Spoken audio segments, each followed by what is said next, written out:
Mpendwa mtazamaji, ni Dominika ya 4 ya kipindi cha Pasaka, Dominika ya mchungaji mwema.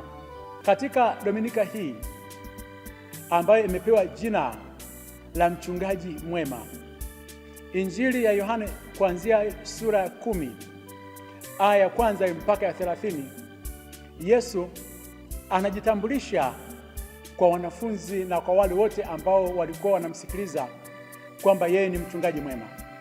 Na kuanzia hapo hakuna picha yoyote ile ambayo inayopendwa zaidi katika picha za Yesu kuliko ile ya Yesu ambaye ni mchungaji mwema. Picha ya mchungaji mwema imewekwa kila mahali. Tujiulize swala la kwanza, mchungaji ni nani?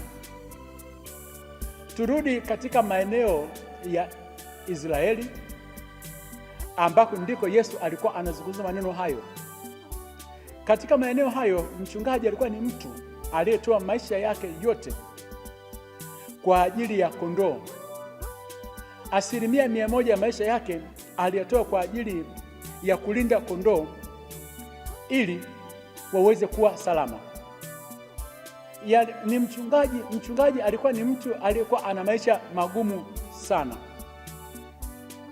Amos katika kitabu chake kile sura ya 3 aya ya 12 inazungumza maisha ya mchungaji kwamba mchungaji alipaswa kuweza kuokoa maisha ya yule kondoo.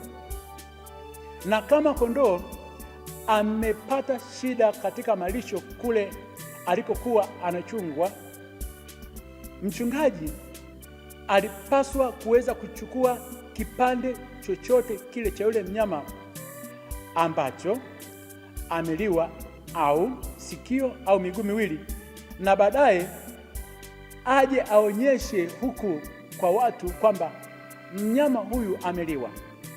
Na ndio maana katika hali hiyo alipaswa aende akapambana na simba mpaka achukue hata sikio, achukue hata mguu, ili aende akatoa ushahidi kwa ile jamii kwamba nilikuwa najitahidi kuweza kuokoa maisha ya kondoo, nimeshindwa na ushahidi ni huu. Utakuja kumwelewa huyu Daudi alipokuwa anazungumza kwa Sauli kwamba huyu Daudi alipokuwa anachunga kondoo wa baba yake alikuwa ana vita kati yake na simba na dubu, kiasi kwamba kondoo wake walikuwa salama. Simba wakija alikuwa anatoa maisha yake kupambana na simba na dubu mpaka kuhakikisha kwamba kondoo wanakuwa salama. Tunapata katika kitabu cha kwanza cha Samueli sura ya 17 aya ya 34 hadi ya 36. Maisha ya mchungaji kwamba yalikuwa ni magumu, kutoa maisha yake kwa ajili ya kondoo. Hivyo basi Nabii Isaya anazungumza kwamba amani ya kondoo, yaani uzima wa kondoo ulikuwa umewekwa kwenye umauti wa mchungaji. Yaani mchungaji ilikuwa afya, lakini kondoo waweze kuwa wazima. Mchungaji alikuwa ana jambo ambalo la kuweza kuhatarisha maisha yake yote ili kuweza kutetea kundi lake. Wakati mwingine mchungaji alilazimika kufanya zaidi ya yale aliyokuwa anayahitaji, kwamba maisha yake yapotee, maisha yake yaweze kuwa katika hatari, lakini kondoo waweze kuwa salama. Hakuna kundi lolote lile katika maeneo ya Israeli ambalo ungeweza kuliona kundi la kondoo au kundi la mbuzi au kundi la ng'ombe ambalo lilikuwa halina mchungaji. Katika Biblia takatifu, hasa tukianza katika Agano la Kale, Mwenyezi Mungu mara nyingi sana yeye amejitambulisha kwamba yeye ni mchungaji, ni mchungaji wa watu wake.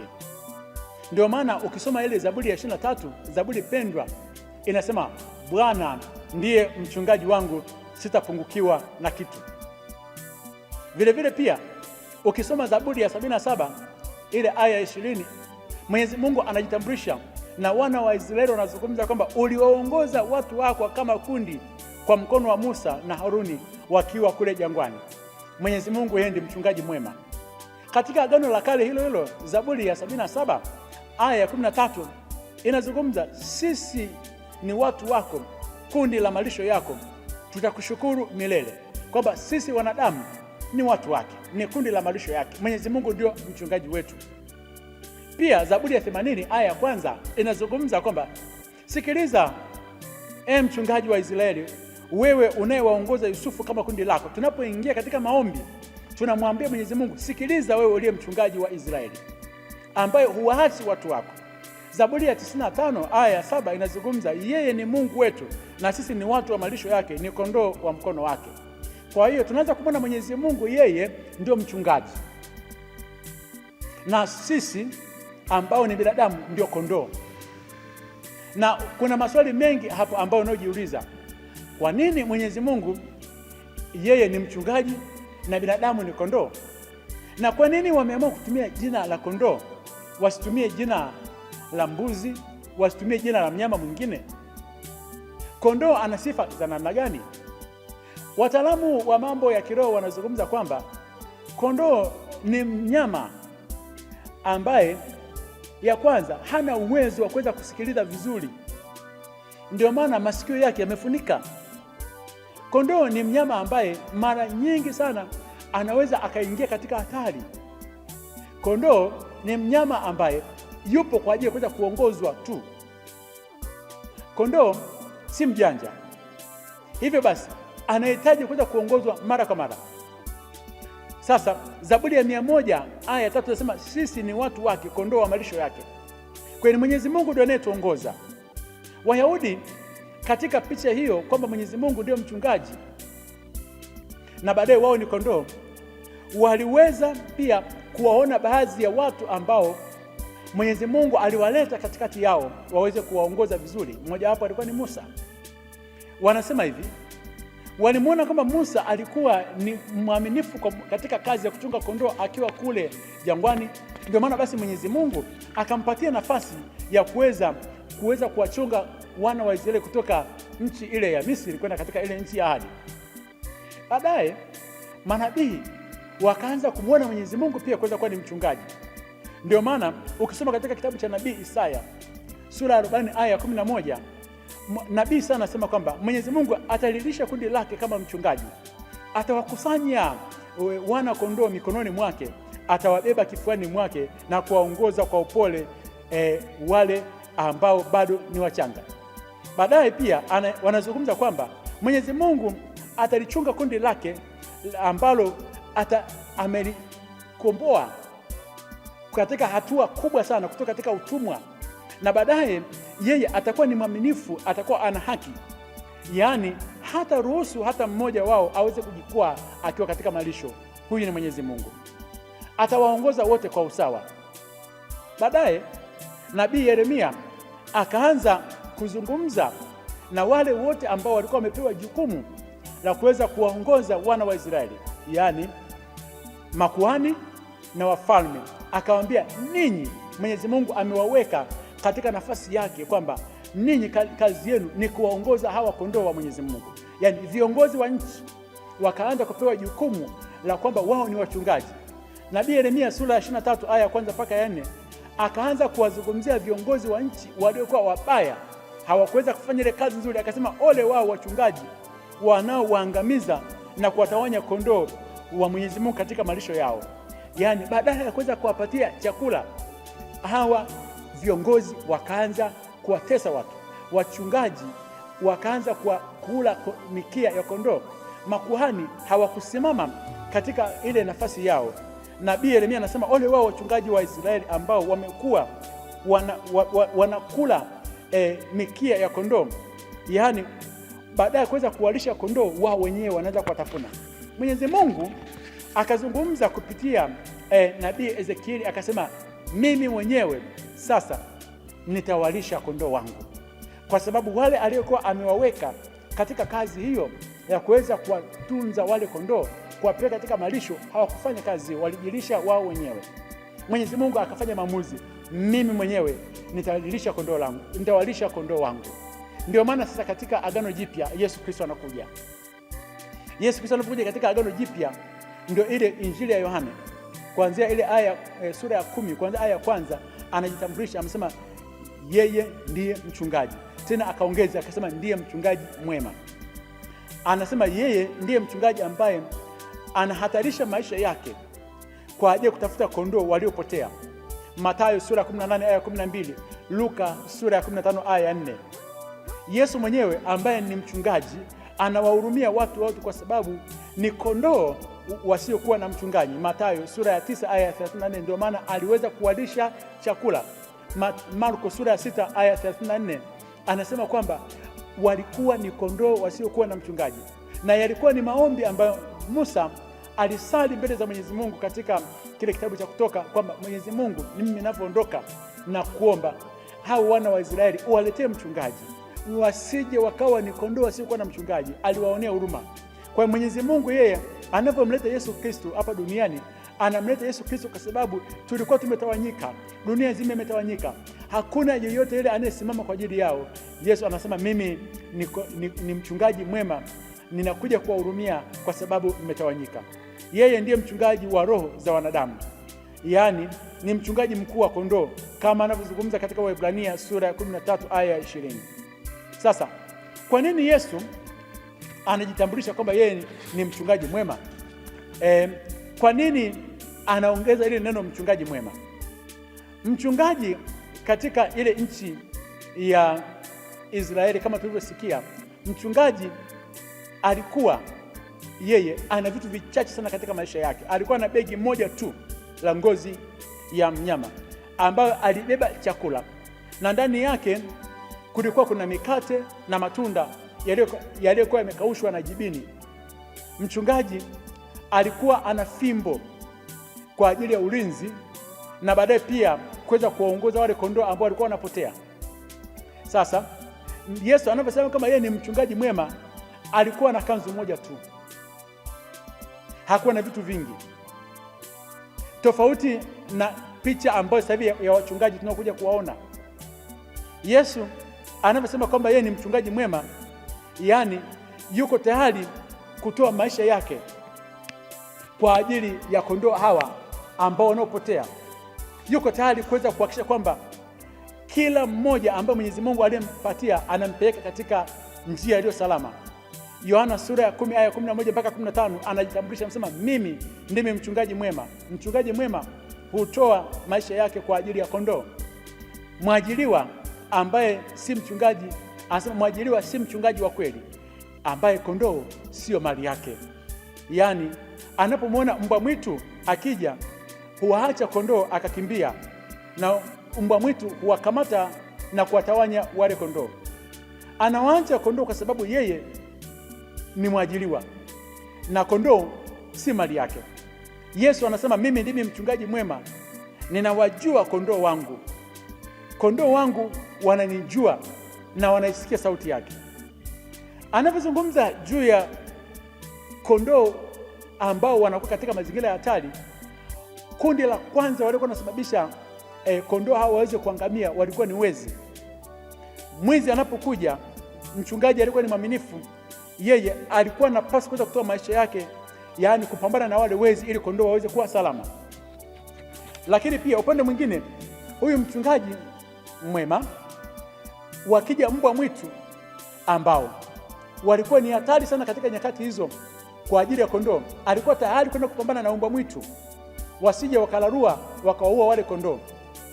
Katika hali hizo zote ambazo Yesu anavyozungumza kwamba yeye ni mchungaji mwema, yeye alizaliwa kwa ajili ya kazi hiyo,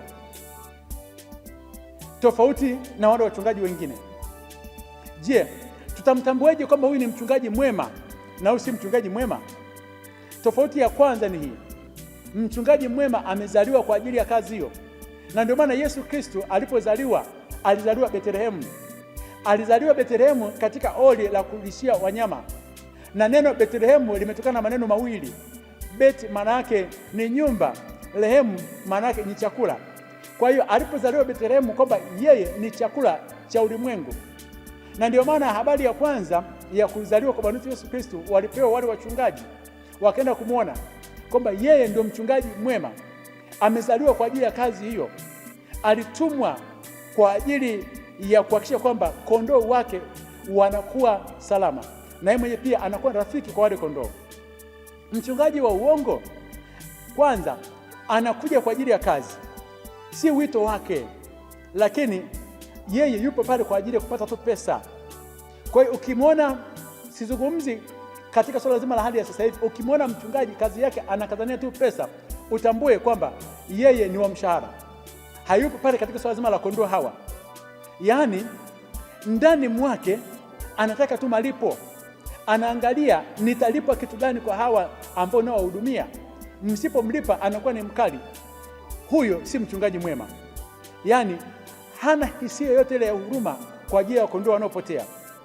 Yesu Kristo katika Agano Jipya, baada ya kumwaga damu yake pale msalabani, na alipomwaga damu yake pale msalabani akapaa kwenda mbinguni, kabla hajaondoka alimwita Petro.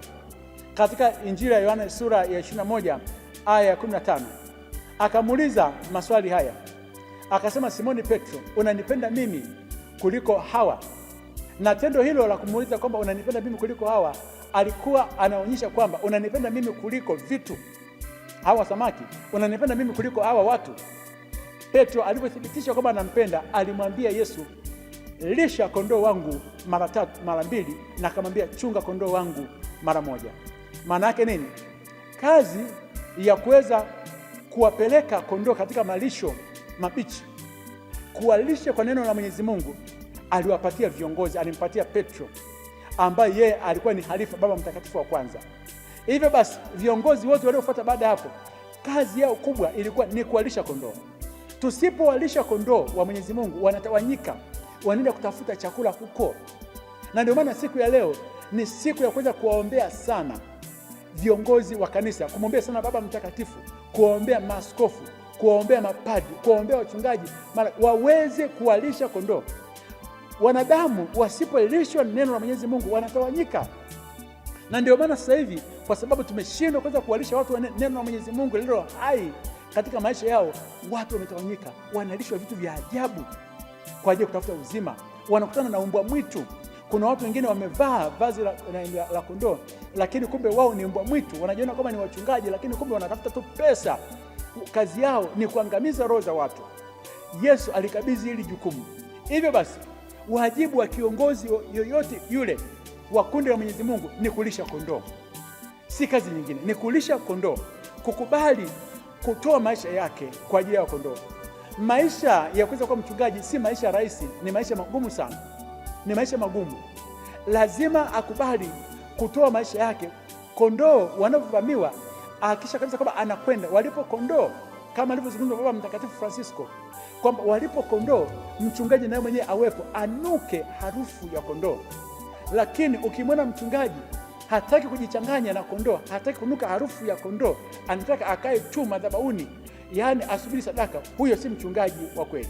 Tumwombe Mwenyezi Mungu siku ya leo, kama alivyozungumza Petro katika ile waraka wake wa kwanza sura ya 5 aya ya 2 mpaka 3, akasema ni wajibu wa kiongozi kuweza kulisha kundi la Mungu, akubali uangalizi kwa hiari na si kwa kulazimishwa, aifanye kazi hiyo kwa shauku na si kwa kupenda pesa, kwa atumie nafasi hiyo si kwa kutumia nguvu, bali atumie upendo.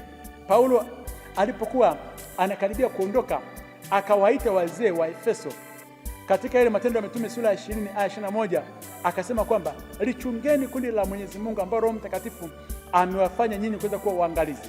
Lichungeni kundi la Mwenyezi Mungu.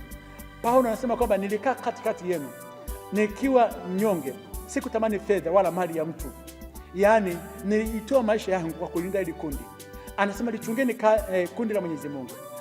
Viongozi wote wa kanisa tulichunge kundi la Mwenyezi Mungu ambao linalotawanyika. Je, ni changamoto gani ambazo zinazowakumba wale ambao ni wachungaji? Ya kwanza ni mbwa mwitu ambao wamekuwa ni tishio kubwa sana kwa ajili ya kundi. Yesu alisema juu ya wanafunzi wake kwamba alikuwa anawatuma kama kondoo katikati ya mbwa mwitu. Wapo mbwa mwitu ambao wanawararua pia wachungaji.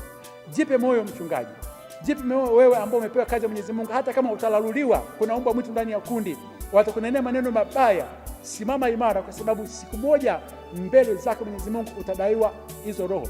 Simama hata kama kuna mbwa mwitu ndani ya kundi.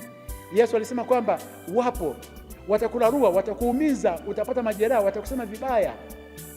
Ukipendelea kundi la vijana, wasema kama mchungaji au padri anapendelea vijana, amewasahau wazee. Ukienda kwa wazee, vijana watasema kwamba mchungaji au padri yeye anapendelea zaidi wazee kuliko vijana. Ukienda basi kwa kina mama, anasema kwamba yeye anashinda na wake za watu kila siku. Ukienda kwa watoto, anasema anapenda watoto. Kwa hiyo hakuna padri, hakuna mchungaji yote ambaye alishaye kupendwa, ni kulaluliwa tu na hawa ambao ni mbwa mwitu. Paulo aliwaonya wazee wa Efeso kwamba mbwa mwitu ambao watakuja na hawataweza kulihudumia kundi. Matendo ya Mitume sura ya 20 aya 29 akasema lilindeni kundi la Mwenyezi Mungu. Vile vile pia Zakaria alishazungumza juu ya tabia ya wachungaji wa uongo kwamba hujaribu kukusanya pamoja kundi lililotawanyika, lakini kumbe wanatafuta pesa. Sasa hivi tuna changamoto kubwa ya wachungaji wa uongo ambao hapo si kwa ajili ya roho za watu, kwa ajili ya kutafuta pesa. Tumwombe Mwenyezi Mungu sana hawa wachungaji wa uongo wasifanye kazi ambayo wao hawakuambiwa, wasije wakadaiwa siku moja mbele za Mwenyezi Mungu. Tumwombe Mwenyezi Mungu sana katika siku ya leo atupatie nguvu ya kuweza kupata mchungaji aliye mwema. Wakati mwingine katika safari yetu ya maisha tunatambua kabisa kama huyu hapa ni mtu mwema na huyu hapa basi mtu mwema. Hivyo basi tumwombe Mwenyezi Mungu atupatie mchungaji mwenye huruma, yaani picha ya Yesu ambaye ni mchungaji mwema idumu kati ya watu wote, na siku moja tutakapoweza kuwachukua wakondoo na kuwapeleka mbele za Yesu, atupokee huko mbinguni kwamba tulikuwa waaminifu katika kazi ndogo, hasa tuweze kuwa waaminifu katika mambo ambayo ni makubwa. Akubariki na kulinda Mungu Mwenyezi, Baba na Mwana na Roho Mtakatifu. Amina.